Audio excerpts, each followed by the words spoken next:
آج ہم ایک بہت دلچسپ علمی تاریخ کا جائزہ لے رہے ہیں. جی. موضوع ہے وسطی ادوار میں عرب طب کا یورپ پر کیا اثر رہا. ہمارے پاس ڈاکٹر ڈونلڈ کیمبل کی کتاب ہے Arabian medicine and its influence on the Middle Ages. اس کے کچھ اہم حصے ہیں. بالکل.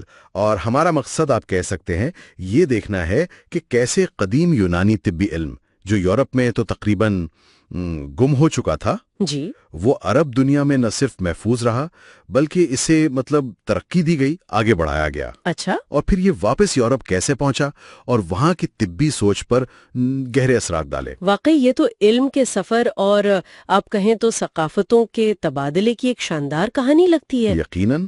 آئیے اس پرت در پرت کہانی کو کھولتے ہیں. اچھا، سب سے پہلے تو یہ سمجھنا ضروری ہے جب ہم کہتے ہیں عرب طب تو کیا اس کا مطلب صرف عرب نسل کے لوگوں کی طب ہے؟ نہیں، یہ ایک بہت اہم نکتہ ہے. دیکھیے، عرب طب سے مراد صرف عرب نسل کا کام نہیں ہے. اس کی بنیاد تو اصل میں یونانی یعنی ہیلینسٹک طب پر تھی. اچھا. اور یہ علم شام کے جو سریانی بولنے والے علماء تھے نا، ان کے ذریعے عربی میں منتقل ہوا. اوہ. عربی زبان وہ اس دور میں علم کی زبان تھی جیسے مغرب میں لاطینی تھی. تو مطلب یہ ہوا کہ اس میں فارس کے لوگ، اسپین کے، یہاں تک کہ یہودی علماء، وہ سب شامل تھے. بالکل بالکل. وہ سب عربی میں لکھ رہے تھے. بغداد کا بیت الحکمہ یا فارس میں گندشہ پور، یہ تو علم کے بڑے مراکز تھے جہاں مختلف پس منظر کے لوگ مل کر کام کر رہے تھے.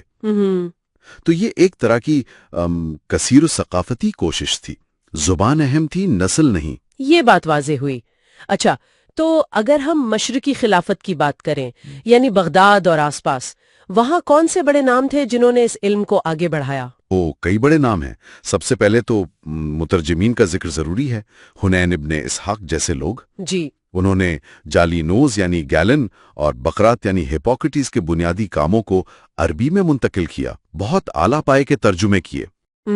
پھر الرازی، محمد بن زکریہ الرازی، جنہیں مغرب میں ریزیز کہتے ہیں، ان کا لقب تھا تجربہ کار. تجربہ کار؟ جی، کیونکہ وہ کلینکل مشاہدے پر بہت زور دیتے تھے. ان کی کتاب الحاوی لیبر کانٹیننس، وہ تو ایک ضخیم طبی انسائکلوپیڈیا ہے. اور میں نے سنا ہے انہوں نے چیچک اور خسرہ پر بھی بہت بنیادی کام کیا. جی ہاں، بالکل. اور یہ صرف تشخیص نہیں تھی، انہوں نے تاریخ میں پہلی بار ان دونوں بیماریوں میں واضح فرق بتایا. یہ ان کے مشاہدے کی گہرائی دکھاتا ہے. زبردست. اور پھر ظاہر ہے ابن سینا کا نام آتا ہے. اویسنا. ہاں، ابن سینا. ان کی کتاب القانون فی الطب، دا کینن آف میڈیسن، وہ تو کمال تھی. اتنی منظم، اتنی جامع کہ صدیوں تک، شاید 1650 تک یورپ کی یونیورسٹیوں میں بنیادی نصابی کتاب رہی. صدیوں تک؟ یہ تو حیران کن بات ہے. جی ہاں، اس نے طبی علم کو ایک، آپ کہہ لیں، سسٹم دیا. ٹھیک، یہ تو مشرق کی بات ہوئی. اب مغرب میں یعنی اندلس، مسلم اسپین، وہاں کیا صورتحال تھی؟ قرطبہ کا نام تو بہت سنا ہے. بالکل. اندلس بھی علم کا ایک بہت بڑا مرکز تھا، قرطبہ خاص طور پر. وہاں طب میں ایک بڑا نام ہے الزہراوی، ابو القاسم الزہراوی. مغرب میں انہیں البوکیسس کہتے ہیں. الزہراوی؟ جی. وہ سرجری میں کمال رکھتے تھے. ان کی کتاب التصریف بہت اہم ہے. اس میں نہ صرف سرجری کے طریقے بتائے گئے بلکہ پہلی بار سرجری کے آلات کی تصاویر بھی شامل کی گئیں. تصاویر بھی؟ جی ہاں، جس سے سیکھنے سکھانے میں بہت آسانی ہوئی. اس کا لاطینی ترجمہ یورپ میں سرجری کی تعلیم کے لیے بنیاد بنا. تو مطلب صرف نظریاتی نہیں، عملی طب میں بھی بڑا کام ہوا وہاں. یقیناً. الزہراوی کے علاوہ فلسفی کے مشہور عالم ابن رشد اوروس، انہوں نے بھی طب پر الکلیات فی الطب لکھی. اچھا.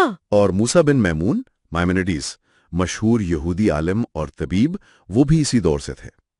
سلطان صلاح الدین کے ذاتی معالج بھی رہے. واہ! تو مشرق اور مغرب دونوں طرف علم کے دریا بہرے تھے. اب سوال یہ ہے کہ یہ علم، یہ سارا خزانہ یورپ تک پہنچا کیسے؟ خاص طور پر وہ علم جو یورپ کھو چکا تھا. اس کے دو، آپ کہہ لیں، مین راستے تھے. ایک تو سسلی. سسلی؟ جی، جہاں مختلف ثقافتیں مل رہی تھیں، لیکن جو زیادہ منظم اور بڑے پیمانے پر منتقلی ہوئی وہ اسپین کے راستے ہوئی. خاص طور پر تولیتلا یعنی تولیدو شہر.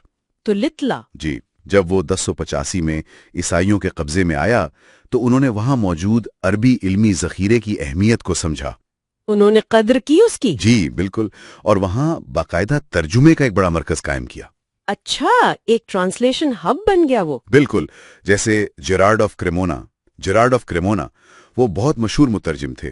انہوں نے اکیلے ہی کوئی 70 سے زیادہ اہم عربی کتابیں لاطینی میں ترجمہ کی۔ 70 سے زیادہ اکیلے؟ جی، ان میں الرازی کی الحاوی اور ابن سینا کی القانون بھی شامل تھیں۔ یہ ترجمے ٹھیک ہے شاید ہمیشہ پرفیکٹ نہ ہو، لیکن انہوں نے یورپ کو اس علم سے دوبارہ جوڑ دیا جو گم ہو چکا تھا۔ یہ تو واقعی ایک اہم موڑ لگتا ہے تاریخ میں۔ یقیناً یہ یورپ کے فکری بیداری کے لیے ایک نقطۂ آغاز تھا۔ تو جب یہ علم یورپ پہنچا ان ترجموں کے ذریعے، تو اس نے وہاں کیا ٹھوس تبدیلیاں لائیں؟ کیا اثرات ہوئے؟ اثرات بہت گہرے تھے، کئی سطحوں پر۔ ایک تو یہ کہ طب کا پیشہ زیادہ منظم ہوا، اسے عزت ملی۔ دوسرا، علم کو ایک سٹرکچر ملا۔ ابن سینا کی القانون جیسی کتابوں کی وجہ سے یونیورسٹیوں میں نصاب بنانے میں آسانی ہوئی۔ صحیح۔ تیسرا، کیمیا یعنی کیمسٹری، اس کے اصول دوا سازی میں استعمال ہونے لگے، جیسے ارک کشید کرنا، ڈسٹیلیشن۔ الکوہل جیسی نئی چیزیں آئیں، بہت سے الفاظ بھی تو عربی سے آئیں، الکوہل، الجبرا، صفر۔ ہاں، یہ تو ہم روزمرہ میں استعمال کرتے ہیں۔ اور ہسپتالوں اور طبی تعلیم کا کیا بنا؟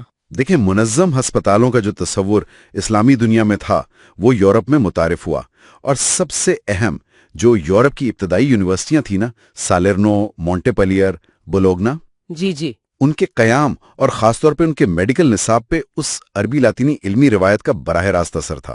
جالینوس کا جو نظریہ اخلاط تھا، ہیومورل تھیوری، ہاں، وہ 4 اخلاط والا، بالکل وہ عربوں کے ذریعے ہی وضاحت اور تفصیل کے ساتھ یورپ میں دوبارہ زندہ ہوا اور مقبول ہوا۔ تو خلاصہ یہ ہوا کہ جسے ہم اکثر یورپ کا تاریخ دور کہہ دیتے ہیں، اس دوران اسلامی دنیا میں بغداد، قرطبہ جیسے شہر علم کے روشن مینار تھے۔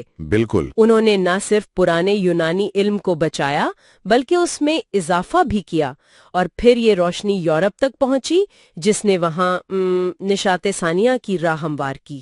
بالکل درست کہا آپ نے۔ یہ کہانی ہمیں بتاتی ہے کہ علم کسی ایک تہذیب کی جاگیر نہیں ہوتا، یہ سفر کرتا ہے، یہ بڑھتا ہے، یہ بانٹنے سے پھیلتا ہے۔ یہ ایک مشترکہ انسانی ورثہ ہے۔ اور یہ بات واقعی ہمیں آج کے لیے ایک اہم سوال پر سوچنے کی دعوت دیتی ہے۔ جی، تاریخ کا یہ باب ہمیں دکھاتا ہے کہ کیسے تہذیبیں کھلے ذہن سے ایک دوسرے سے سیکھ کر آگے بڑھتی ہیں۔ آج کی دنیا جو اتنی عالمگیر بھی ہے اور بٹی ہوئی بھی، کیا ہم ماضی کے ان کامیاب علمی تبادلوں سے کوئی سبق سیکھ سکتے ہیں؟ بہت اہم سوال ہے۔